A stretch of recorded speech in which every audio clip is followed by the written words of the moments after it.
A santa paz de Deus. Amém. Glória a Deus.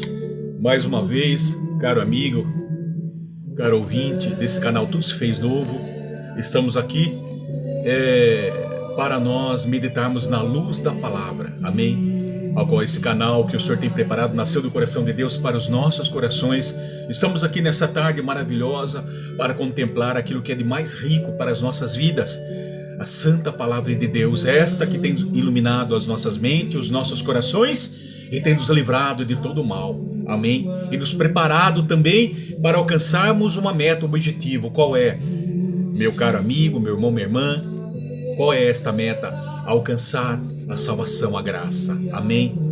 Quero agradecer desde já a todos aqueles que têm acompanhado, têm se chegado a esse canal, Tudo Se Fez Novo, para ouvir, assistir e aprender na luz da palavra o conhecimento, as coisas concernentes do Senhor. Amém? Todos eles, aqueles que se aproximam desse canal. Glória a Deus.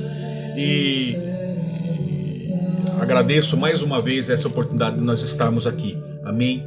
Eu quero ser bem breve. Vamos dar continuidade a esta obra maravilhosa, a qual nós estamos meditando na luz da palavra de Deus, na segunda carta aos Tessalonicenses, capítulo 3.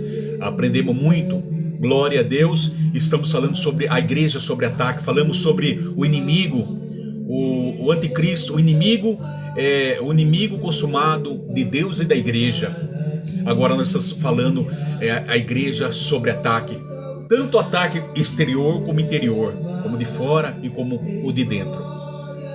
E nós estamos aqui no capítulo 3, gostaria que todos estivessem acompanhando, com a ajuda de Deus e a guia do Espírito Santo de Deus, para nós começarmos a leitura aqui no capítulo 3. Amém? Todos já estão aí preparados com as escrituras sagradas, todos já chegaram, já colocaram nesse canal. Vamos estar aqui lendo a palavra de Deus, capítulo 3, vamos ver. Eu quero ser bem rápido. Vamos a partir do capítulo 3, versículo 6, para nós ganharmos um pouco de tempo, porque nós repetimos muitas das vezes, né, a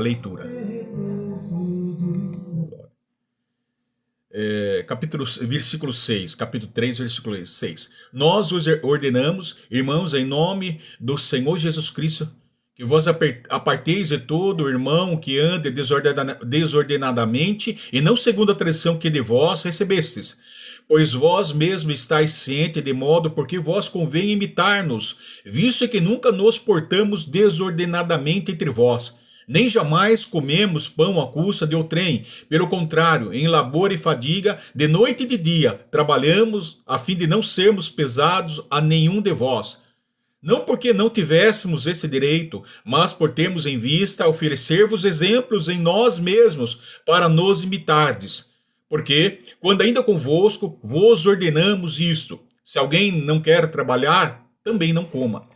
Pois, de fato, estamos informados de que, entre vós, há pessoas que andam desordenadamente, não trabalhando, antes se intrometem na vida alheia. Elas, porém, determinamos e exortamos no Senhor Jesus Cristo, que, trabalhando tranquilamente, coma o seu próprio pão. E vós, irmãos, não vos canseis de fazer o bem. Caso alguém não preste obediência à nossa palavra dada por esta epístola, notai-o, nem vos associeis com ele, para que fique envergonhado. Todavia, não o considereis por inimigos, mas adverti-o como irmão. Ora, o Senhor da paz, Ele mesmo, vos dê continuamente a paz em todas as circunstâncias. O Senhor seja com todo vós. A saudação é do próprio punho. Paulo, este é o sinal em cada epístola, assim é que eu assino. A graça de nosso Senhor Jesus Cristo seja com todo vós. Amém. Então nós estamos falando, irmão, sobre a igreja, sobre ataque. E lembra que nós temos o direito como aqueles que o Senhor tem chamado para esta obra, para esta missão, aqueles que principalmente presidem no Senhor. Nós falamos aqui anteriormente que nós talvez não temos o direito de de fazer a obra do Senhor visando lucrar financeiramente ou qualquer outro tipo neste assunto, de estabelecermos até salário. O apóstolo Paulo falava: eu recebi de graça, dai de graça. Então, pelo amor da obra do Senhor Jesus. Lembra que nós falamos, o boi, o animal que trabalha, ele tem direito de comer, sim, ele tem os seus cuidados.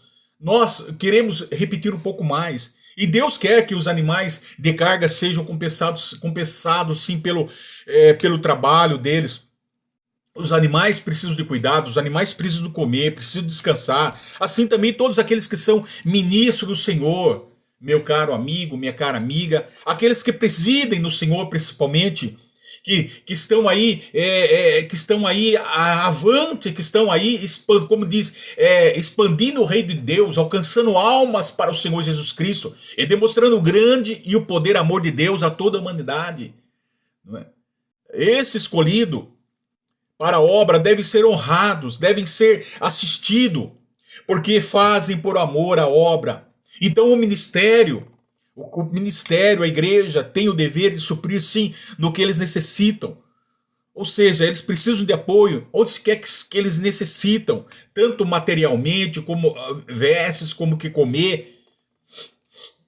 E não digo estabelecer salário para anunciar a palavra de Deus, mas serem honrados nos cuidados necessários em prol da obra para o crescimento do evangelho. Assim que o evangelho crescia, o apóstolo Paulo não queria ser peso para ninguém, ele trabalhava com suas próprias mãos e ele dava exemplo, irmão. E a obra do Senhor ele crescia. Até mesmo se necessário suprir o alimento necessário para eles. Por isso que é dever do ministério, porque poderia haver ou surgir alguma dificuldade nesse contratempo, um obstáculo à propagação do evangelho, né, da palavra de Deus, ou por causa de pequenos agravos econômicos, situações econômicas. Então a igreja promove o que? O sustento. Então a igreja ela supre as necessidades. Por isso que temos a igreja, o ministério, um evangelista que faz a obra, um missionário que vai fazer a sua obra, ele deve ser assistido, ele deve ser apoiado em tudo que eles necessitam. Amém? Mas não concordo, salário para pregador, salário para pastor. Eu não concordo. Não é isso que a palavra de Deus ensina. A palavra de Deus ele fala que sim, aquele que trabalha na obra, sim, deve comer do seu próprio alimento, deve ser honrado. Nós vimos aqui, né? Nós vimos aqui. Mas em que sentido? Em sentido de tudo que fizermos, fazermos por amor da obra. No sentido de nós abrirmos exceção e suprirmos a necessidade deles. É nesse sentido, para que a obra continue. Então, o apóstolo Paulo, ele renuncia, portanto, o seu direito de sustentar-se com o trabalho das próprias mãos, dando exemplo. Né? E esse seu desinteresse faz com que os espíritos e os corações a serem conquistados para Jesus Cristo se abram a cada vez mais, cresçam cada vez mais. Ou seja, se propagando o evangelho, pregando o evangelho. O apóstolo Paulo nada mais fez do que cumprir o seu dever, a missão que lhe foi assistida por Deus. Seu Senhor, era uma grande falta o apóstolo Paulo não cumprir. Cometeria uma grande falta se não fizesse essa obra, pois Paulo tem merecimento diante de Deus porque exerce seu apostolado gratuitamente, sem se prevalecer dele para obter algum aproveito material. E com isso ele dá o seu exemplo. E o apóstolo Paulo foi extremamente fiel e vigilante em seu serviço em prol da obra de Deus. Paulo não faz esse tipo de comentário antes de chegar ao final da sua carreira. É importante, da sua carreira. Eu combati um bom combate. Né? O apóstolo Paulo fala que eu combati um bom combate, eu guardei a minha fé e agora estou pronto para receber aquilo que Deus tem designado a minha vida. Amém? Então, ele não comenta antes de obedecer ao final da sua corrida, estar pronto para morrer. Ele somente comenta ele somente comenta: sejam meus imitadores, assim como eu sou de Cristo. Ele tinha o direito de falar isso, meu caro amigo. Amém? E o apóstolo Paulo não salienta seu serviço nem exalta-se nele. Mostra apenas que perseverou, lutou e serviu a Deus até o fim. Em 1 Coríntios, capítulo 9, versículo 23 ao 27. Vamos focar um pouco mais aqui sobre esta obra. Amém? Ele fala: tudo faço por causa do evangelho, com o fim de me tornar cooperador com ele. Não sabeis, versículo 24, não sabeis vós que vos correm no estádio? Todos, na verdade, correm, mas só um só leva o prêmio? Correi de tal maneira que alcanceis. Todo atleta em tudo se domina. Aqueles para alcançar uma coroa corruptível. Nós, porém, a incorruptível. Assim corro também eu, não sem meta. Assim luto, não como desferindo golpes no ar, mas esmurro o meu corpo, eu reduzo à escravidão, para que, tendo pregado a outros, não venha eu mesmo a ser desqualificado. Olha que maravilhoso. Glórias a Deus. Amém. Observe que Paulo, em primeiro lugar, ele estava disposto a sofrer pela fraqueza de outros. Ou seja, ele suportava, embora ele estava reprimido pela fraqueza de outros, que talvez pudesse ganhar definitivamente para Cristo. Pois ele iria aonde fosse para entrar no mundo dos outros e guiá-los à salvação. Nós percebemos. O apóstolo Paulo fez de judeus para obedecendo a lei para conquistar os judeus, fez de grego para conquistar os gregos. Versículo 19: pois sendo livre de todo fiz-me escravo de todos, a fim de ganhar o maior número possível, independente de todos com a sua conduta. O apóstolo Paulo tornou-se por espírito de caridade, escravo de todos, adaptando-se a todos, renunciando a tudo, até a própria liberdade, para ganhar o maior número possível de almas a Jesus Cristo. Olha que maravilhoso. Fiz-me servo de todos para ganhar ainda mais. Então, portanto, o apóstolo Paulo colocou seu ministério na obra de Deus acima de seus desejos pessoais e estava disposto a se adaptar aos costumes de outros povos, fossem judeus ou gentios, para levá-los somente a um objetivo: a Cristo, a salvação. Olha que maravilhoso. Então, o versículo 24 e 25, vamos ler. Paulo tinha o desejo de cumprir seu ministério. Romanos, nós estávamos lendo em 1 Coríntios, não é isso? Então ele tinha o desejo seu de cumprir o seu ministério. Vamos ler, que é muito maravilhoso. Ele fala: não sabeis vós que os que correm no estádio, todos na verdade correm, mas só um leva o prêmio? Correi de tal maneira que o alcanceis. Olha aqui, todo atleta em tudo se domina. Aqueles para alcançar uma coroa corruptível, nós, porém, é incorruptível. Olha que maravilhoso, irmão. Então Paulo tinha o desejo sim de cumprir seu ministério a qualquer preço. O seu desejo era semelhante ao tipo de compromisso assumido na preparação para uma competição atlética. Ele dá exemplo de um atleta, ele deixa bem claro. Em sua carta aos Coríntios, capítulo 9, do 23 ao 27, que nós estamos lendo, o apóstolo Paulo, então, ele fez uma comparação direta entre a vida cristã e uma competição atlética. Ou seja, essa comparação teria sido repercussão imediata aos irmãos de Coríntios. Por quê? Porque a cidade grega de Corinto era sede, o lugar dos jogos ístmicos. Um grande festival atlético se realizava ali, que era muito semelhante aos Jogos Olímpicos, porque haviam pessoas de todas raças, costumes, tradições, Haviam pessoas de todo mundo que chegavam ali, e ali era a sede. O Corinto sediava, então, esses Jogos Istmicos Olímpicos ali. Era a capital dos jogos ali, né? A qual agora eles honravam assim os seus deuses, Apolo, o deus da beleza, o deus da formosura, né? Eles idolatravam ali o Apolo, ele era o que fazia a abertura, eles idolatravam porque por causa da sua beleza, por causa do seu físico, né? Então eles adoravam ali, eles honravam ali o Apolo ali e outros deuses ali, amém? Então ele era e os competidores nos Jogos Istmos suportavam 10 meses de treinamento obrigatório. Olha só, para preparação. Então por isso que Paulo então agora ele se assemelha, ele dá o exemplo através desses Jogos Istmos.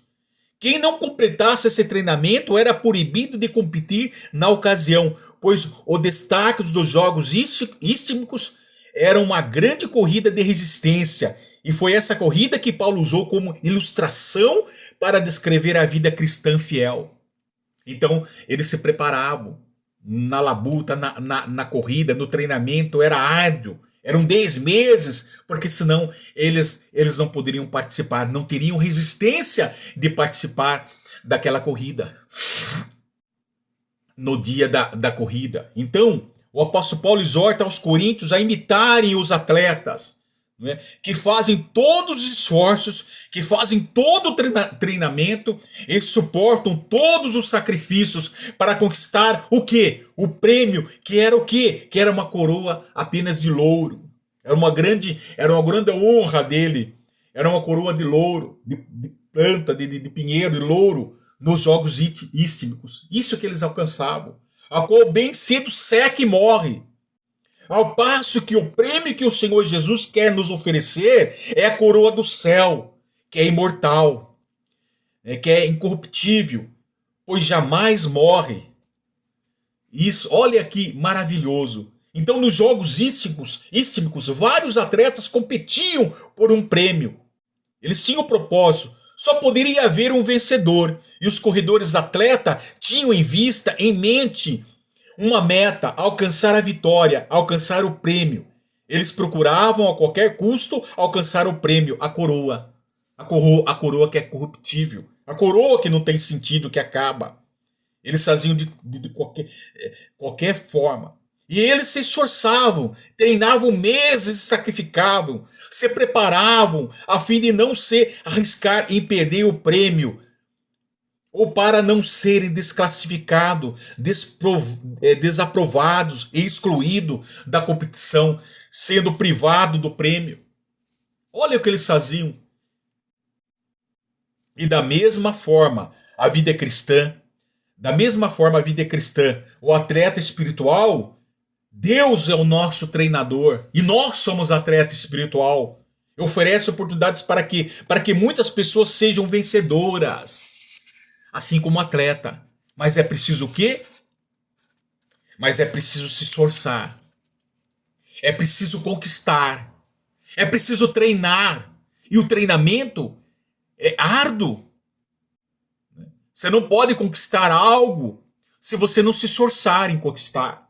A palavra de Deus fala que nós temos que entrar, tomar o reino de Deus à força. A força o quê? Física, não, a força espiritual. Orando, buscando a presença do Senhor, buscando conhecimento. Então, é da mesma forma. Amém? Deus é o nosso treinador. Ele quer treinar você, que é um atleta espiritual. Ele quer preparar você na sua caminhada para que você venha participar desse prêmio, para que você venha participar dessa corrida. Que Deus, ele é o corredor, ele nos ensina a correr. Para que muitas pessoas sejam vencedoras. Então, todavia, o ganhador dos Jogos Istmicos recebia uma coroa feita de ramos. Nós acabamos de falar. E os que finalmente completarem a sua corrida, a sua carreira, ou seja, completarem a vida cristã, por outro lado, receberão uma coroa imperecível, uma coroa incorruptível, reservada para nós. Mas é preciso esforço, como nós falamos. Versículo 25. Todo atleta em tudo se domina para alcançar uma coroa corruptível. Nós, porém, a incorruptível.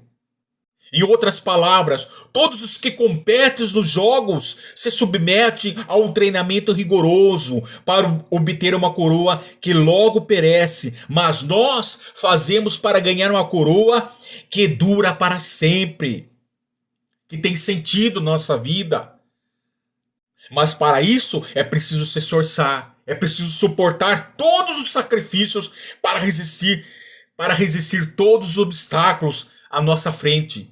Todas as dificuldades à nossa frente, e assim nós obtendo resistência, então nós chegamos até o fim. Que resistência? A virtude de Deus, o alimento espiritual para as nossas vidas, para que você não venha perder a sua coroa, para que você não venha perder a sua corrida, para que você não venha perder a salvação eterna na sua vida. Mas para isso é preciso você nutrir da palavra de Deus, para que possa resistir os dias maus. Amém? Então, glórias a Deus. Louvado seja o nome santo do Senhor. Então, portanto, Paulo, glórias a Deus. Louvado seja o nome santo. Portanto, Paulo ressalta então a necessidade do quê? De autodisciplina. Meu caro amigo, meu caro irmão que está assistindo esse canal Tudo Se Fez Novo. É necessário então autodisciplina e o perigo de ostentação das liberdades de alguém. Os crentes devem praticar a autonegação e o autocontrole, mesmo em assuntos que são moralmente diferentes. Pois os atletas de corrida que não se esforçam, não treinam adequadamente, não tinham disciplina e não tinham em vista uma meta, um propósito, eram desqualificados, eram desclassificados e eram excluídos da corrida. Então, tudo que nós fizermos, todos os treinamentos, todos os nossos esforços, todos os nossos sacrifícios, ele tem que ter uma meta, ele que tem que ter um objetivo a ser alcançado. Amém? E qual é o seu objetivo a ser alcançado? Qual é a sua meta? É morar nos céus com nosso Senhor Salvador Jesus. É alcançar a coroa da vida eterna, a graça que lhe foi dada por graça. Amém? Esse é o nosso objetivo. Mas é preciso se esforçar, se preparar. Amém? Glórias a Deus. Versículo 26 ele fala: assim como também eu, assim corro também eu, não sem meta, assim luto, não como desferindo golpes no ar. Olha que o apóstolo Paulo fala. Amém? Mas ele fala, versículo 27, mas esmurro o meu corpo e faço dele meu escravo. Esmurro o meu corpo e faço dele meu escravo, para que depois de ter pregado aos outros, eu mesmo não venha a ser reprovado. Amém? Para que você tem que se esforçar, irmão. Amém?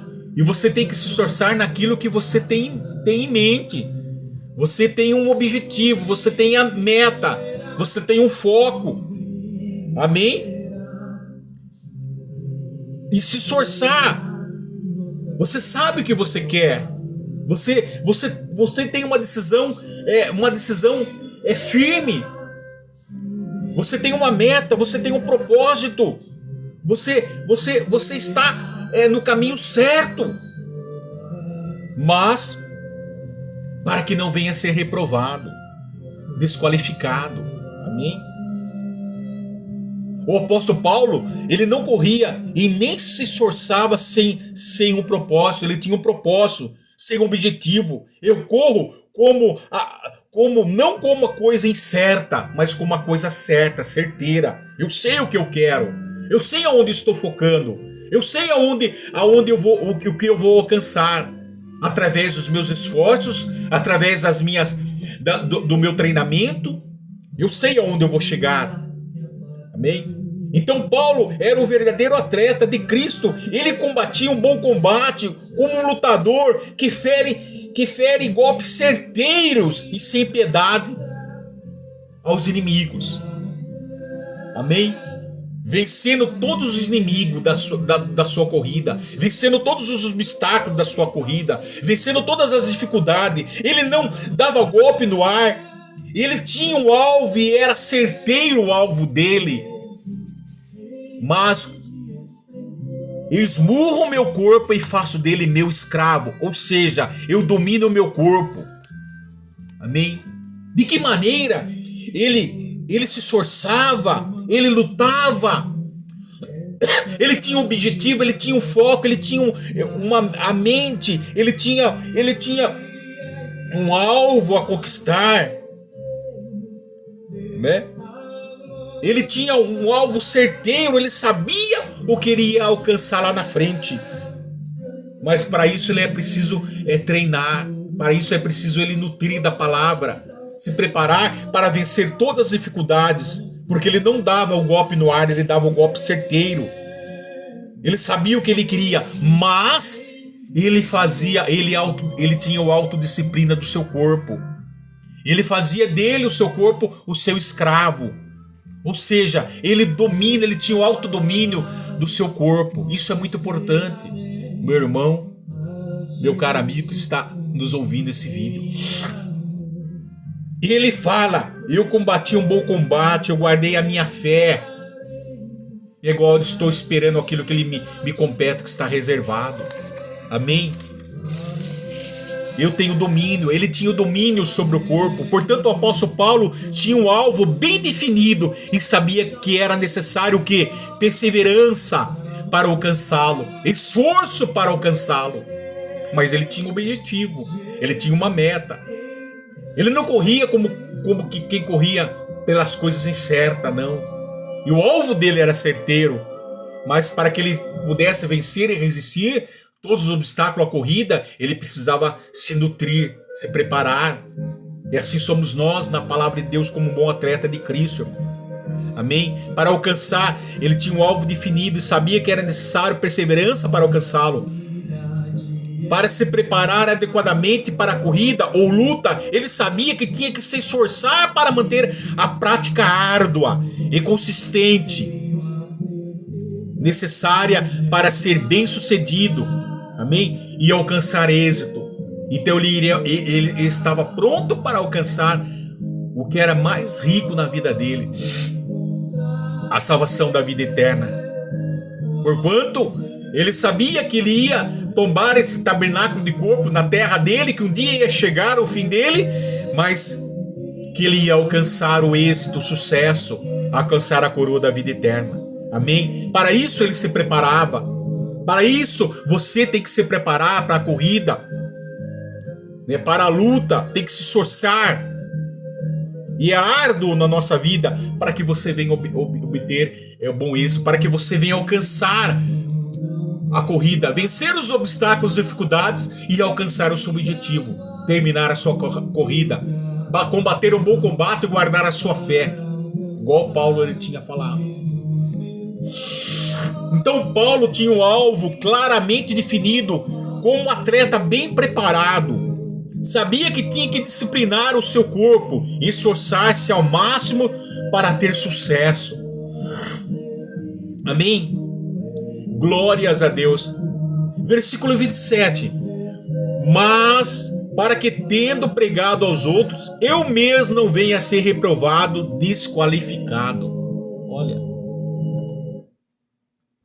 Então, ele mesmo fala, para que não venha a ser desqualificado, reprovado, para que não venha perder para os meus adversários, para os meus inimigos, para que não venha a ser barrado por qualquer empecilho, qualquer obstáculo na minha vida, para que venha impedir que eu alcance a minha vitória, que eu seja um vencedor. Há muitos motivos, meu caro amigo, minha cara amiga, nesse canal se fez novo, há muito obstáculo na sua frente, na sua corrida, há muitas dificuldades que querem impedir que você venha alcançar o seu êxito, o seu sucesso, seja qual for a área da sua vida.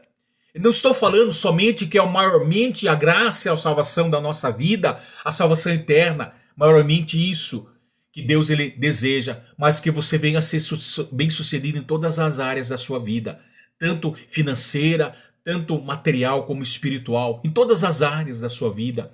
É preciso você se esforçar ao máximo, disciplinar o seu próprio corpo, não é? A sua vontade, o seu desejo, o seu querer. É preciso. O apóstolo Paulo ensina que o atleta bem disciplinado, bem treinado, ele tinha sim as suas qualidades, ele tinha sim a sua disciplina, o seu autocontrole.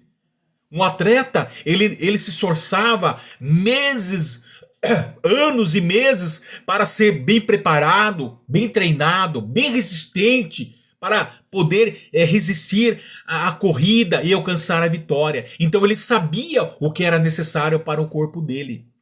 Manter o corpo dele bem resistente. Ele não poderia fazer extravagância com o desejo, a vontade do querer dele, da carne dele. Não. Ele tinha que estar bem preparado. Assim somos nós. O nosso espírito, alma e corpo, ele tem que ser irrepreensível diante da presença de Deus. Ou seja, algo que não precisa de repreensão de Deus naquele grande dia quando ele voltar. É assim. Tanto se alimentar a nossa alma, o nosso corpo, se preparar o nosso corpo como o nosso espírito. E o atleta, ele tinha a sua disciplina. Para que, tendo pregado aos outros, eu mesmo não venha a ser reprovado, desqualificado. Olha o que o apóstolo Paulo é muito maravilhoso. Então a palavra grega para reprovado é adokimos, significa desprovado depois de ser testado. Esta palavra pode representar evidências de que o cristão pode perder a salvação também. Embora devemos entender o prêmio e o dom. Devemos entender o prêmio que tem para nós e o dom. Amém? Nós temos que entender o prêmio de ambos. Ambos são diferentes, mas embora tenham o mesmo destino. Eles estão unidos um com o outro. Não é? Eles estão unidos, estão de mão dada. Igual a fé e a obra. A fé sem a obra, ela é morta. E a obra sem a fé também, a obra sem a fé, ela é morta. Porque se temos fé, nós fazemos a obra. Porquanto a obra, ela aperfeiçoa a nossa fé. Então, e o dom, então nós temos que entender isso. O prêmio que está reservado para nós e o dom de Deus. Vamos explicar. O dom gratuito de Deus, da justificação, não pode ser resultado de boas obras. Se nós virmos Romanos capítulo 1 ao 8, vamos lá agora a Romanos capítulo 1 ao 8. Estão entendendo? Glórias a Deus. A palavra de Deus é maravilhosa. Vamos lá em Romanos. Glórias a Deus. Romanos capítulo 4. Capítulo 4, versículo 1.